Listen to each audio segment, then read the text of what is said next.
she likes dogs. I like dogs. She Right. volunteers here. I like, that's really great. Where are you from? If I came down to Dallas and I had a Washington Redskins shirt on, it probably wouldn't go over well, right? I don't know if you're a Cowboys fan, I'm a but Packer fan, which is are you kind of really? weird. My husband's I mean, I'll watch the Cowboys, but I'm a Green Bay Packer fan through and through. Yeah. Random. I know. I'm from here. Like I was High born. five. No, I grew up, I We grew can up be north. friends. Yep, I grew up north of Green Bay, but you get what I'm saying, right? Now Well, you like me even more because you're like, I oh my love you. gosh, she's a I know. cheesehead. Oh my! I spent my honeymoon in Green Bay. My husband could have died. He's like, what? We had to go see Favre play before I thought he was going to retire back in '05. Oh, And he that is played another great. like 5 years, but we didn't know that. So Oh, yeah, that's great. No, but those things are huge, and they've yeah, done studies on that where people have things in common, and um, they'll they'll do a whole lot more when they find out people have things in common. right. And you go to Chicago and say I'm a Packers fan. I'm originally from Yeah, Chicago, and all my relatives are like, "What?" Um, but those, it seems petty, but it's really important. right. So the people who are listening, when you're out talking to clients, what I recommend doing is going and looking at the house and find things that you have in common. You don't need to make comments, fake comments about, oh, I really like this or I really like that, but just, oh wow, your kids play baseball, my kids play baseball, and having a Right. conversation around that. Though that really warms up the relationship, more than shallow comments about, oh, the carpet is great, this house is nice. Exactly. Everybody makes those comments. Yep. Yep. More of the superficial stuff. So, if you had a favorite way of networking, would it be stuff in person or would it be online or a mix of both? Well, I'm pretty much well, a mix of both. I Okay. love to talk to people. I think I annoy my kids because we'll be out at a restaurant and I'll chit chat with the server. I like to find out people's stories. Yeah. Where they're from. Looking for commonalities. Um, but I do a lot of. I'm growing my business nationally, and so I have to spend a lot of time on calls on Zoom, Yep. and but it all works the same way. You talk about you talk about we talk about building relationships and having one brain. What I tell people is when you network online, LinkedIn, Facebook, operate by the same rules you would in the real world, right?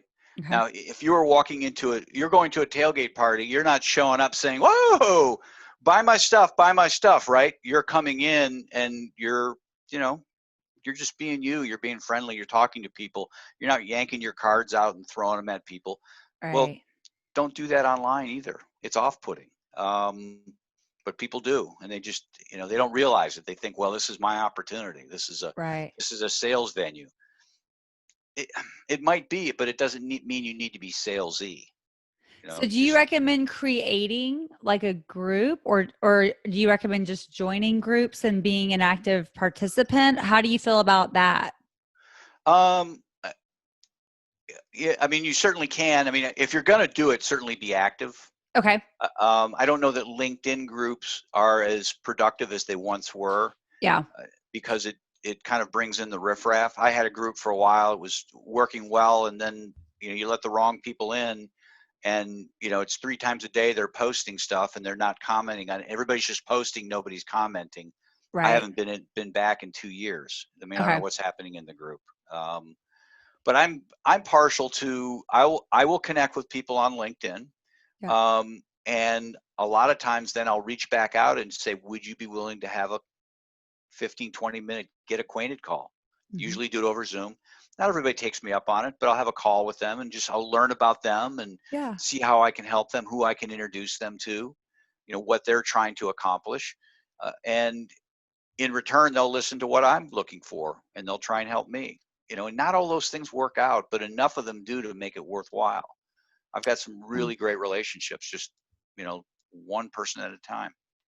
I think that's really key about what you just said about asking people what's important to them and how you can help. What the first thing I ask somebody when I sit down at a listing appointment after we've toured the home is, what's on your mind? What goals are you trying to accomplish? Before I even start telling them all the things they need to know about listing a home, we talk about and get out of their mind, what are they trying to accomplish? Because one, they feel heard, And then two, it lets me know where to go with the conversation, right? Yeah. Because there's so many different ways we can have it depending on if they've never sold a home versus this is their 15th home to sell. So I think it helps to realize like it's not a cookie cutter approach as far as what the script is, right? It's going to change depending on who you're talking to. But a lot of people don't take the time to understand who they're talking to.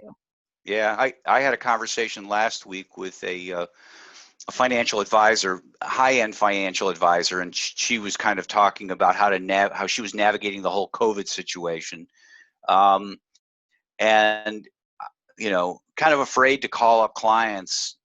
And I said, you know what, you need to call every one of your clients up and not bring up what you do. Just see how they're doing, right? Right.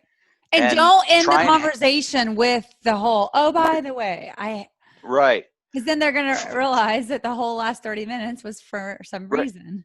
Yeah. Well, what I told her to do is find a way to help your client. And you don't have to find it in that moment, but just kind of take mental notes, write some notes. Okay. Kids going off to college, really nervous about whatever. Find a way to help the client that has nothing to do with what you sell. So in your situation is, yeah, we need to sell, and we need to find a good carpet cleaner, or we're trying to find information on school districts, or maybe it's something totally different. Right. Here's a great mechanic I would recommend. Right. There's our car is leaking oil. Well, here's a great mechanic I would recommend. Just something, clearly you're not getting paid on it. Right. Just helping them. You're just being helpful.